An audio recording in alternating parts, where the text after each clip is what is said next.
A very refreshing morning to everyone present here. Ladies and gentlemen, esteemed speakers, and passionate cybersecurity enthusiasts, I am Kinjal, and joining me as my co-host is Shonakshi Agarwal. It's truly an honor to serve as your host for this extraordinary conference brought to you by the incredible team c0c0n24. Today, we are thrilled to welcome a lineup of exceptional experts who will share their insights and deliver fascinating talks as part of this technical track. So let's hear up for the day full of learning, innovation, and inspiration.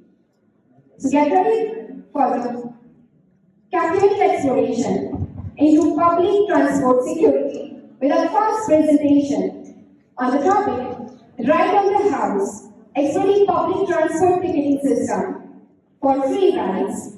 Our speakers, Rakesh Singh and Diptisha Samantha, are the senior R&D engineers from the c0c0n Technologies, will take us through the fascinating vulnerabilities in modern transit systems.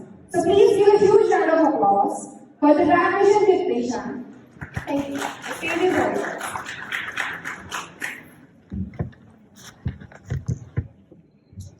All right, thank you, and good morning. First of all, I would like to welcome c0c0n team first for giving us this amazing opportunity to present our work on this platform. So thank you, c0c0n. So I will start with this. How many of you have taken a public transportation ride of any form recently? Public ride, bus, tram, trains. Okay. Now, since I would like to believe that most of you are from security. So, how many of you don't want to pay for it? How many of you don't want to pay for the public ride you are taking? Okay? One doesn't want to pay. Okay? Okay, so even you are such a good, very good audience. I was expecting a lot more hands. Okay, so like I was planning to say that those who have raised their hands, this event is for you. But since you got me there, so I was just saying as a general disclaimer, this presentation is for educational purpose only. Our aim is to highlight security insights, security issues in public ticketing system to promote safer practices. We do not endorse any illegal activities. All examples are hypothetical or simulated, and we encourage attendees to use this knowledge responsibly within legal boundaries. Unauthorized system exploitation is illegal and it carries serious consequences. The speakers, me and Diptisha, are obviously not responsible for any misuse of this knowledge. And with that, we would start, and for reason known and unknown, a major public transportation system for the rest of this talk, it will be referred as a spaceship ride booking, and we will start our story with that. So our entire story is built on, we are booking a ride on a spaceship. Okay. With that, my name is Rakesh Singh. I'm a senior research and development engineer at Application Threat Intelligence Group of c0c0n Technologies. Along with me, we have Diptisha. Diptisha is a research and development engineer on the same group, and a special thanks to our mentor Achyut who helped us during this work. Okay, so let's start with the background. There is a new transportation system that is launched in the town. It allows people to book tickets from the phone, and it generated QR tickets. Those keywords can be scanned and rides can be taken. To give it a closer look, so like people can book their tickets from their Android phone. There is an Android app that has been recently launched. The same ticket can be taken from platform counters or vending machine on that spaceship station, right? Now, the first step is to book the ticket. So after booking, you will get a QR code. That is a static QR code. It's printed on a paper, so that does not change over time. So after getting this QR code, the next step will be to go to the security gate, scan the QR code, and the third step will be after a successful scan, you get to ride the spaceship. So with that in place, we started with these three questions. We started this research with these three questions. First, can we generate the keywords by ourselves? Second, can we take an existing keyword ticket and modify the ticket? And third, with those in place, can we forge a completely new ticket and get completely free rights? So we started our journey, first of all, with the identification of attack surface. So as I said, the offline ticket counters and vending machines, we first ruled out that attack surface because they were physically present on a spaceship station and people were monitoring them and running experiments on them were not easy, right? You cannot run experiments on, let's say there's this registration counters. You cannot go and do fishy things over there, people are there, right? So we just take the Android application and we just realized that this is an application that has been launched recently, and what if we take advantage of the application? So we thought tearing apart that Android app, look through it, and if we can find any meaningful information on that application. So our initial approach, we downloaded the application, then we generated tickets with multiple variations. So let's say we are going from Earth to Mars, we are going from Mars to Saturn. By that I mean different sources and destinations. We book tickets in different times. So I book a ticket today, I book another ticket tomorrow. So we did that, and after booking all those tickets, we extracted those QR codes.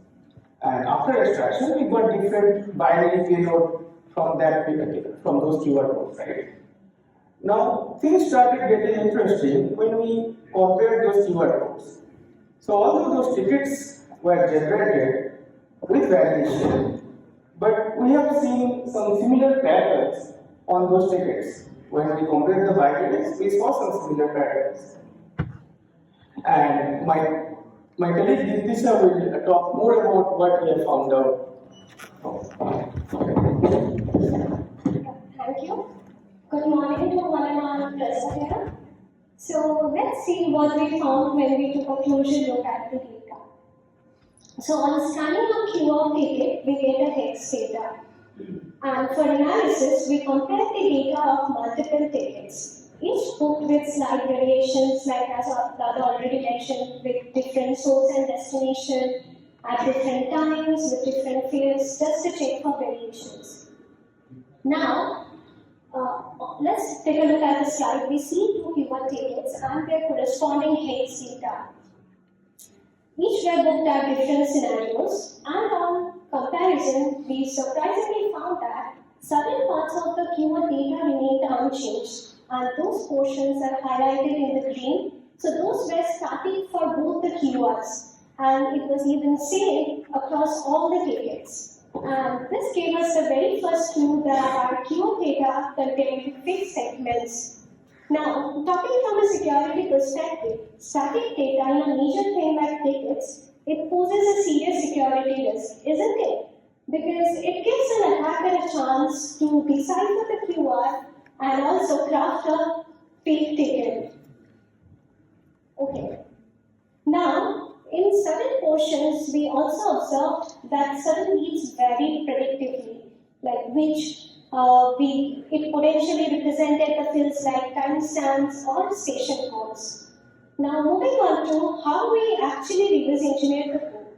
So, first we decompiled our spaceship ride booking app through the tool c0c0n24, and then we also enabled the deobfuscation option. Next was the targeted search. So we looked through the decompiled code and started searching for functions specifically related to keyword generation. Now, we identified two such files we suspected that it might contain the ticket algorithm. So what's next? We started reverse engineering them and found that the data was in hex format in a reverse byte order. So we converted that to binary and started mapping each of the bits. Now with that, we have the ticketing logic with us, and through pattern matching, we identified the static and the dynamic bits. Now, to generate a valid keyword, we just need to require to manipulate the dynamic fields as the static bits would remain intact as it is.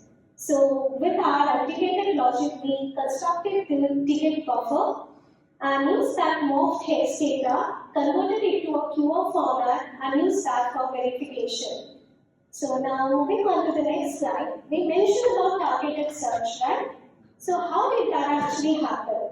So when we started, we were completely clueless because everything seemed random and obfuscated.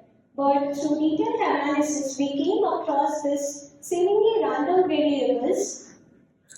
We see that these variables were mapped with some meaningful names. For instance, consider the variable I9, which is mapped to an instance variable's c0c station ID, which clearly denoted that it stores the source station ID, right? So, like in a typically well-protected code, obfuscation is enabled to keep the data and variables as hidden as possible.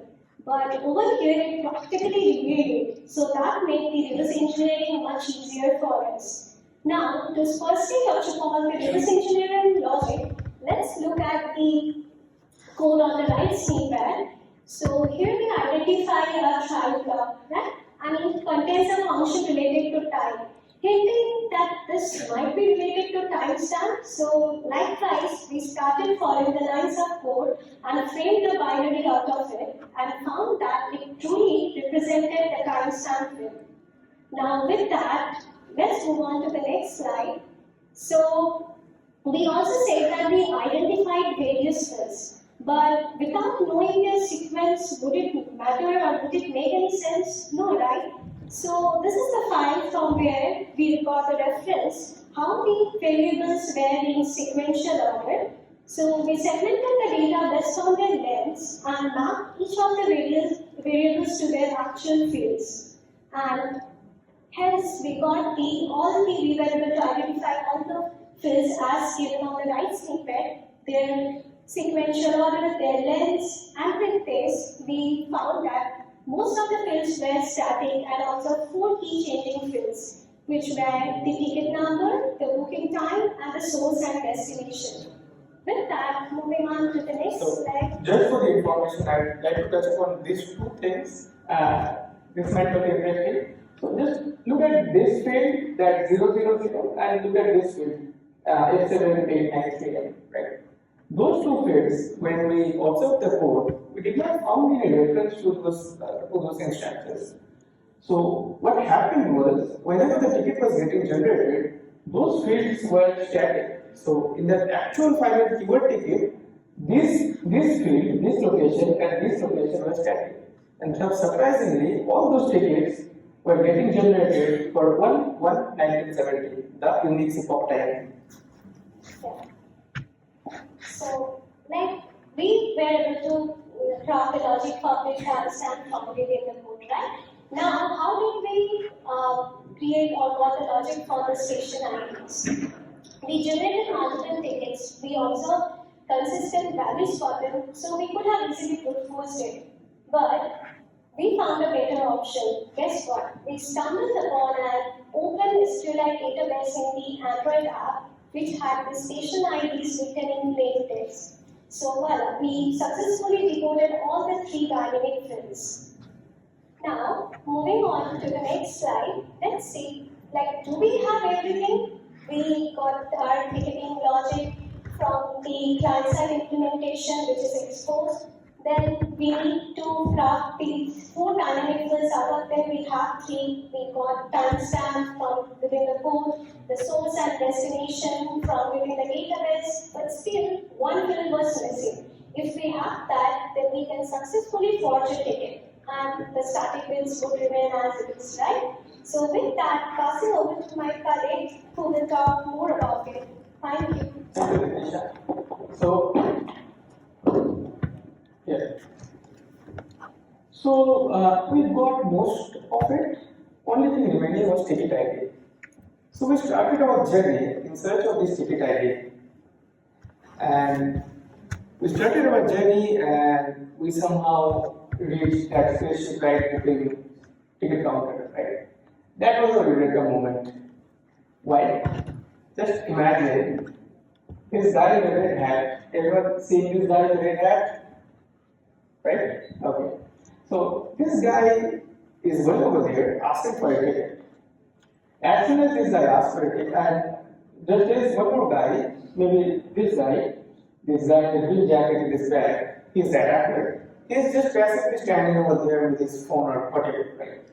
So as soon as the red guy asks, the red hat asks for the ticket, and the transaction is completed in the system, but he did not get a ticket. So as soon as like I need a ticket, and the ticketing agent is like, oh, enter. As soon as that happens, the ticket ID, source, destination, all those information that we have been looking for, those get displayed on a public-facing monitor on the ticket counter, right? So the attacker can quickly grab all those information and forge his new ticket. So just to understand what we mean by public-facing information, so whenever there is a transaction completed in the system, there is a monitor like this, and this is, let's say, this is the booking agent. So as soon as he hits enter on his laptop or desktop, the token number, the destination station marks, the source station R, and the fare. You get all those details in the monitor. So attacker can quickly grab all those details, forge a QR code, craft his own QR code. They can go to the security scanner and scan the QR code and take a free ride, right? You might ask that since whoever is paying for the ticket will also have the same QR code, right? So if someone who is paying for the ticket will have the same QR code as the attacker, then how does this work? We cannot scan two same QR codes on the system, right? And that brings us to this attacker diagram. This might be one of the most interesting slides in this. So let's say there is an attacker and there's a legitimate passenger over there. Both of them are standing near the security counter, or sorry, the ticket counter, right? So as soon as the legitimate passenger asks for a ticket transaction is completed on the system, and the ticket details are printed on the display, public-facing display. Now, at this moment, the attacker has all the information that he needs to forge a ticket on while someone else is paying. So, by the end of this, the attacker has the ticket, right? But the payment, the physical payment, and the ticket printing, the physical printing of the ticket is pending for the legitimate passenger. So, all in all, if it takes around 30 seconds for a legitimate passenger to get his own ticket, it takes 10 seconds for the attacker to craft his own ticket, right? Because payment and ticket printing takes time, that's a manual effort. So we can clearly see at this stage, the attacker has a time in advance than the legitimate passenger, right? The attacker has a ticket at the end of 10 seconds, the legitimate passenger has a ticket at the end of 30 seconds. Okay. Now let's just imagine it takes around 100 seconds for both of them to go from the ticket counter to the security gate. So the attacker will be there at the security gate at 110 seconds, and the legitimate passenger will be there at the security gate at 130 seconds. So clearly, the attacker will scan the ticket first, and he will get the spaceship ride. While the legitimate passenger, although he has paid for the ticket, his access will get denied. And that's how the attacker can take a free ride on behalf of the legitimate passenger. Now, whenever we did internal demonstration of this, we got a question that we were making claims. How can a legitimate passenger will get a ticket in 10 seconds while it takes 30 seconds for, how come an attacker can get a ticket in 10 seconds while it takes 30 seconds for a legitimate passenger, right? So, just to prove that, we made a small web application just to prove the potential of this.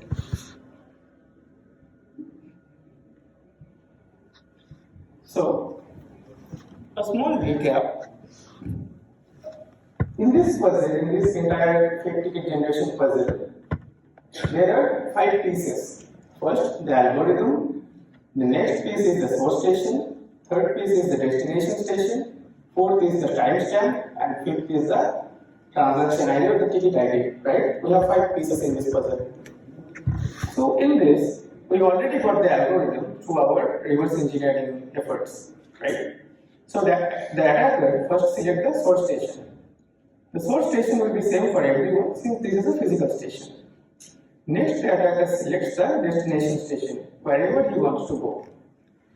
Now, this is something that the attacker does even before he approaches towards the ticket counter. So, at this point, he is all set.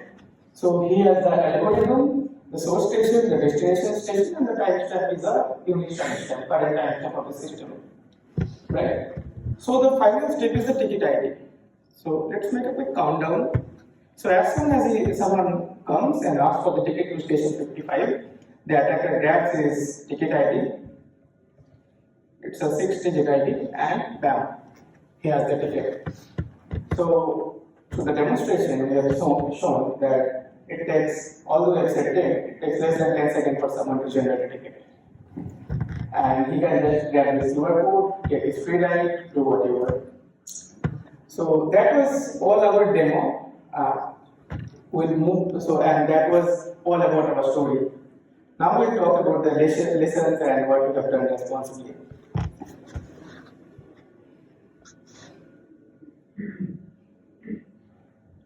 Alright. So responsible disclosure. We got all the original tickets. We did not use anyone else's ticket and we did not deny anyone else's entry. We bought the original tickets. We used our knowledge to craft fake tickets from those original ticket IDs.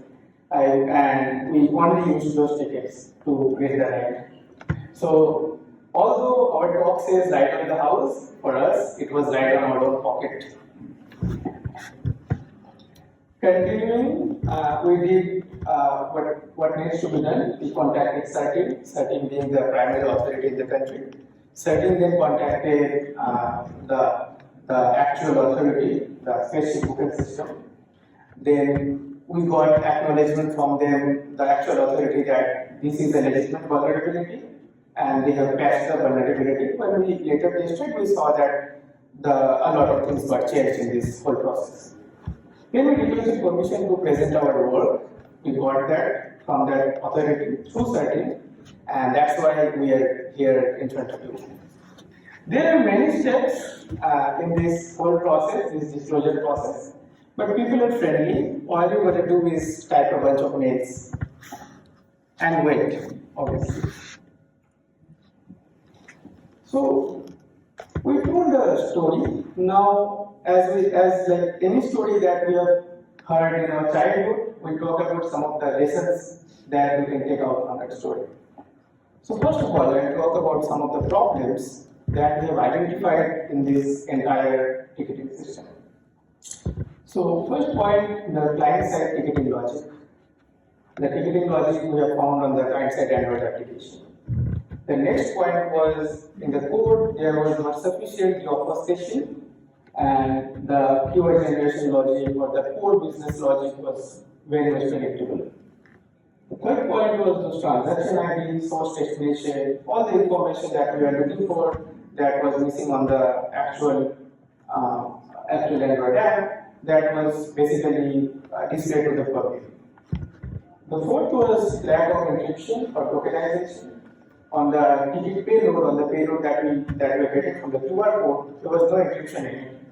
All in the name of encryption, all there was a string. They reversed the string, they generated the QR code. And finally, there was open SQLite databases in the Android application. Now, I'll talk about some of the mitigation strategies that can be taken. And this can be used by someone who is designing some of the things like this in future. So first of all, not handling sensitive operations on the client side. So ticketing logic is the core logic in this entire business, right? it involves payments, it involves money.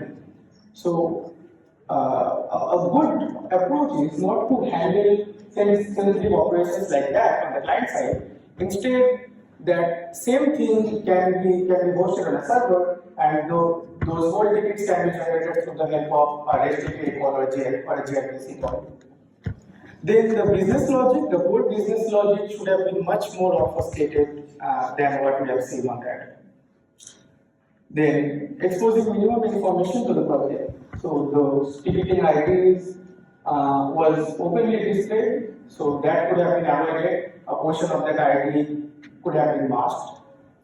Then later we found out that those transaction and those ticket IDs, right, they were sequential. So let's say you are a customer, you are a passenger, you go ask for a ticket, you get a ticket ID, let's say 100. The next passenger goes to the system, he gets ticket ID 101. So that is susceptible to brute force attacks. A simple use of UUIDs could have avoided this. And then open databases in the application or in the client-side application should be avoided as much as possible. And finally, I think everyone would agree with me, encryption never goes wrong. Even a tiny bit of encryption in the ticketing logic would have made our life a lot more harder.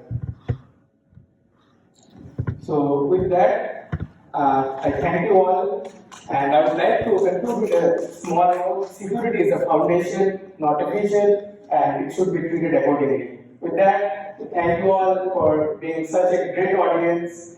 Would love to have any questions.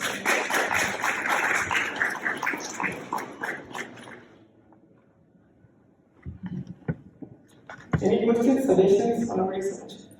Yes, please. Did you find any pattern in the ticketing ID? Yes. No, not on the ticketing ID. You can sequential. That's it.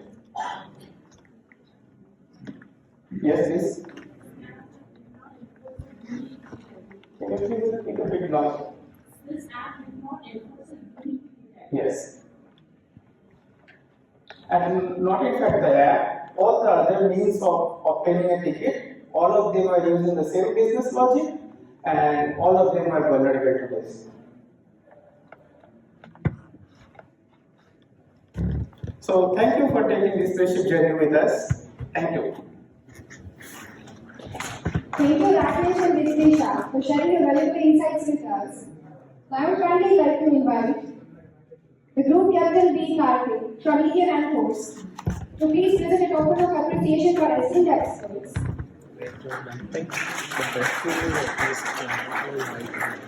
It was right.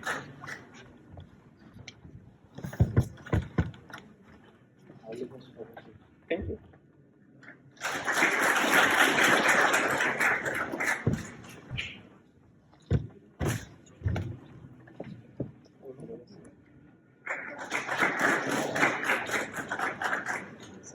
Thank you.